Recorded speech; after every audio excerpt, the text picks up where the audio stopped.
അസ്സലാമു അലൈക്കും വറഹ്മത്തുള്ളാഹി വബറകാതുഹു. വലൈക്കുമുസ്സലാം.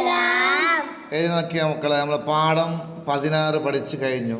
ഇനി പാഠം അദ്ദർസു സാബിഉ അശറ എന്ന് പറയുന്ന പാഠം 17. ഇത് നമ്മൾ ഇതേപോലെ അക്ഷരം പഠിച്ചിരുന്നു. ഈ പുള്ളിയില്ല. ഇത് വായിക്കുന്നത് ഷലീക്കുൻ. പുള്ളിയില്ലെങ്കിൽ സാ. നമ്മൾ എവിടെ പഠിച്ചത്? സാ പഠിച്ചത് എവിടുന്ന്? ആ, ഇത് 3 പുള്ളി കണ്ട. അപ്പൊ ഷലീക്കുൻ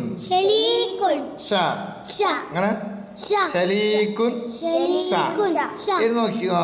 ഷീൻ എഴുതുന്നത് ഷീൻ നമ്മ എഴുതി. എക്സ്ട്രാസ് ഇതാ 3 പുള്ളി മാത്രം. ബാക്കിയെല്ലാം ഇത് ഷീ കണ്ട ഇങ്ങനെ എഴുതിട്ട് ഇങ്ങനെ ഇങ്ങനെ പോയി ഇങ്ങനെ എഴുതുക. പിന്നെ പുള്ളി 1-2 പുള്ളിയുടെ കസറിട ഷൂ കണ്ട ഇങ്ങനെ എഴുതിട്ട് ഇങ്ങനെ എഴുതുക. മനസ്സിലായില്ലേ? പുള്ളിയുടെ ലമ്മ ഇത്രയേ ഉള്ളൂ. ഓക്കെ.